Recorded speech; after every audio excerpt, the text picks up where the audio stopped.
We're Ben and Jelaine, and this is our dog Gabby. The three of us live full-time in our 2019 Ram 3500 Promaster. In today's video, we'd like to welcome you all into our home. Starting off in the cab, it's just a basic Promaster cab. It has tons of little cup holders and knickknacks. It's pretty well just a large junk drawer. We have our stress ball for all those stressful drives. Up above, we have some overhead storage where we just like stash jackets and whatnot. That way we can just hop out and throw them on if it's cold outside. And we decided that we needed like a little table system here, so we actually put the mount back behind this seat, and we'll show you how that goes together. In order to set up the table in the front, we have to adjust our swivel seat first, and we just kind of grab it and turn it to the side just to give us a little bit more room. And these things are absolute game changers. They open up the space so much, it's unreal. So we really love that aspect of it. Anyway, here's our table. It's a typical Lagoon mount, and we just drop it into place over here. Raise this buddy up, slide the driver's seat back, and once the table's set up, you have a nice little workstation, or you can even eat here. Gabby's bed during the daytime is down below, so if you're eating here, she loves to pick up the extra scraps. When we're not using the table, we just use this swivel seat just to like really open the space up, whether we're actually sitting in it or not. Just not having the seat back right here really makes this entryway feel a whole lot more open. And when you're in 78 square feet, you need all the openness you can get. So the first thing you come to in the living area is our shower and toilet. It's a composting toilet. This is one of the main reasons we went with the extended wheelbase, is so we could fit a shower and toilet, aka a wet bath. So we've got a airhead composting toilet, urine diverting, a shower head that you can actually pull off, and you can start, stop, change the different things, which is crucial when you are living in a van and your water storage is bare minimum. With limited water storage, you don't actually get to keep the shower on all the time when you're like at a house. So we actually start and stop to try to conserve water. We also made this bump out for extra like room for our elbows, since we're both tall and long, and we just kind of put our shampoo, soap, and conditioner and stuff right there. And the last feature on this shower is our Nautilus retractable door. So it's self-cleaning, it's easy to start, easy to open, easy to close, and self-cleaning, so you can't beat it. Listen to me as I slow it down. We're now in the kitchen area, and right off the bat when you first walk in the door, there's actually these switches. They're light switches and the fan, and that's the shower switch, the shower light switch. We did butcher block countertops that we got at Home Depot, and we put like a dark finish to kind of give it the dark accent walnut look. We did do a cutout for our sink and cutting board combo. So we have a 15 by 15 black quartz sink with a stainless steel grate in the bottom. The sink cutout can actually be, you know, like just positioned over here on the bench or something to give you a little bit more space with like dishes as you're cooking and everything. We have a main faucet for all of our water needs that we need. And we also have this smaller water filtration faucet that's strictly drinking water. We use a 3-stage water filter underneath the cabinet, and also a soap dispenser. So moving to the next area in the kitchen is our stove and oven combo, as well as our extra space. We wanted this to be recessed down so this could be a flat surface, so we could use it for extra space on the countertop. But you can just flip it up, and there's like a little hook over here and a little latch on the switch that you just kind of like lock it in place, and it'll stay up. And we have a Dometic 3-burner stove and an oven. It's all ran off propane. It's the 17-inch model and works great. I'm actually really surprised. I've never cooked with propane, but I'm actually liking it.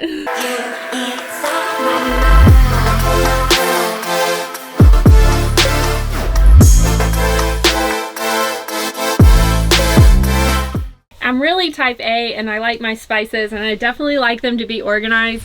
This is a major thing in our house. I have this huge drawer full of these spices, and organization is like a must. Definitely alphabetical order, total type A, no denying it, but it's absolutely wonderful to have that spacing, and it really looks pretty too.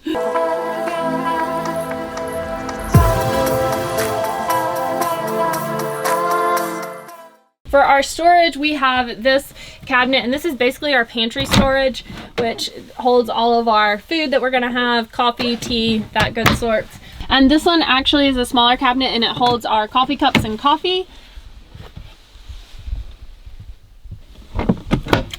Down here actually holds all of our pots and pans. It's kind of a big drawer under the oven.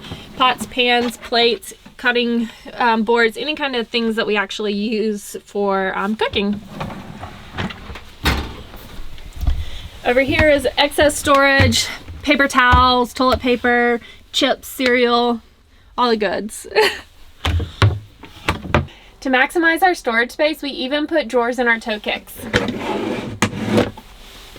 This is where we just store odds and ends, our towels for the kitchen, bakeware, baggies, aluminum foil, things of that sort. We have another switch panel over here, and it's for the hot water heater, the water pump, and then these next three are for the heated floors. We have three 12-volt heated floors from Expedition Upfitters.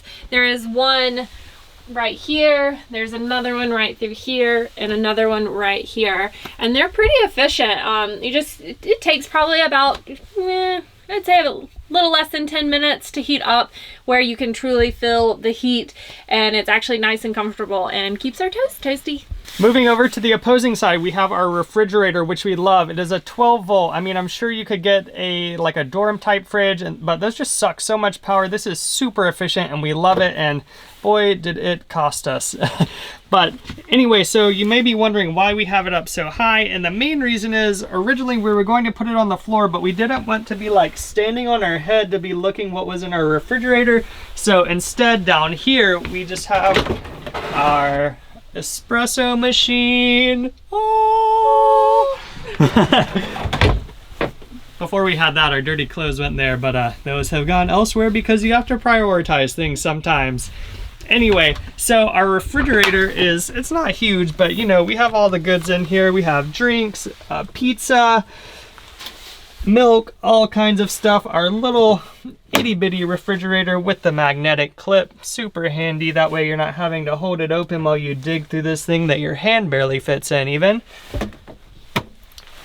Moving further up, we have our utensil drawer, which is oddly tall for a utensil drawer, but Jelaine and I are both pretty tall, so we can peek right in. And all of our cabinets and drawers have these locking mechanisms on them. We learned that the hard way. We went down the road and all of our stuff came crashing open. We even broke some drawer slides. It was just like too much chaos going on all of the time. It wasn't worth it, so we finally got some nice locks for them. And they also have like soft touch drawer slides as well, which is pretty nice when you're not having to slam it shut. Moving up, we just have this like little storage basket. We have our toothbrushes, toothpaste, extra shampoo, blase blase. Just, it's kind of like a junk basket essentially. And we have a door built for this. We just never put it on because it's kind of like, I don't know, I feel like when you flip it open that it would be encroaching on your space, since this is so narrow and it's not recessed back like these cabinets are off of the countertop. So we're just leaving it open for now. Let us know in the comments if you think we should put the door on there or if it's just okay as is. Let's take a step back and go into our office/dinette. Over here we just keep like our laptops. We built a little recessed storage for the laptops. We have a plug over here so we can charge up and work at the same time. We just keep our little laptop mouse up there as well. And then we have storage, and both of these benches, you can either take these off or leave them on. Sometimes if you're going in after the big stuff, we just leave it on, but this is pretty much just like a junk drawer full of like camera batteries and memory cards, all the junk that we need all the time. As I had mentioned before, it's both an office and a dinette. So we have it set up where 3 people can sit comfortably in this area and have dinner or work or whatever. We have this slide out table that we made, and it's just on regular drawer slides. And this is a walnut table that we made. It matches the walnut table that we actually built for the front as well. But we can either work on here or eat or whatever, and it's super nice because you can just pull it out and then push it back in. Originally we were going to do the lagoon mount table back here so it would match the front, but we realized there was nowhere really to put the table when someone wanted to get up or get out of here. It would have just been like a real big pain in the neck. So this is perfect. It just recesses back up underneath our bed, and there's plenty of space to move in and out. Now, under here, whoa, those drawer locks really work, people. This is where our dirty clothes are. We just like throw everything into a bag. That way we can just grab it and pull it out and go into the laundromat or mooch off one of our friends and use their washer and dryer. Then we also keep like the Instapot, the smoothie maker, laundry detergent, and another little like ninja blender in here just to make like pesto or smoothies or whatever. Going over to the opposing side, we have yet another bench, quite a bit larger one, but we actually don't store anything in here. This is what I would consider our mechanical room. This is where our hot water heater and our heater is. We also have our vacuum in here, and then the vacuum line that, or the fan line that comes off of the toilet. That way it keeps the stink out. And as you can see, here are the vents for the heater, and then all of the hot air just filters up this way and keeps us nice and toasty. And we have been super pumped with our Propex HS 2800 heater. It has just kept us so warm and it's so efficient. The other day we actually went to go get more propane, and we're like, oh man, I am so worried that we're gonna run out of propane and just freeze our buns off in the middle of the night. But we went to go get propane, and we've been living in this thing, running the stove and the hot water heater and the heater for 3 months now, and it was only down 3 gallons total. We thought we were like almost out of propane, so we can't believe how efficient that is. That's definitely the largest consumer of propane. Over here we have more recessed storage, and it's pretty well just like office supplies, headphones, remotes for our fans, which we have a fan located in the back and also in the front. The one for the front's primarily for when we're like cooking, and it can just like suck all of the condensation right out. And then the one in the back is just for like when we're sleeping. We can run both fans simultaneously, one blowing in and one pushing out. That way we have like a nice draft through here. Or we can crack our T-vent window that we have in the slider door. Or we can also crack this bunk window that we have right above our bed. That way we have like great airflow through here and no condensation builds up. Whether it's hot or cold outside, we have that option. On this wall, behind it, this is our battery monitor. It just tells us like the voltage and midpoint and all this other mumbo jumbo that I don't even really know what it is, but we just leave it on the voltage. That way we can keep track of how much juice we have in the batteries. And then also on this other side we have the thermostat for our Propex heater, which this thing's just super easy. You just turn it on, adjust it to the exact temperature you want it, and the heater automatically kicks on, and it just stays there. It stays within about a couple of degrees before it kicks on and off, so that's super nice. Something I didn't mention inside of this cabinet, this is the thermostat for our hot water heater, and that's just how you adjust the temperature for any of the hot water, whether it be a shower or washing dishes or whatnot. We decided to go with a fixed bed instead of the ones that you can like changes into a dinette that you have to like make up your bed and change it over every night. We didn't want that. We also needed the storage underneath for our garage for all of our gear, which we'll get into later. But for now, we have 2 cabinets. One is for his clothes, one is for my clothes. His is, they're both pretty much the same size. There's just storage. We just packed everything, tried to pack it all in packing cubes. And then mine as well. Over here is our light switch for the bed area. This works the fan. This is the lights that are on right above us. And then this is for the ball valve underneath for the gray water tank. And that is for our fart fan. Which is for the composting toilet. We installed this window and these 2 back windows. This window is a CRL like half bunk window that this actually slides open, and you can get some ventilation through here, which has been really clutch at night because I burn up at night. So with the fan and this window is awesome.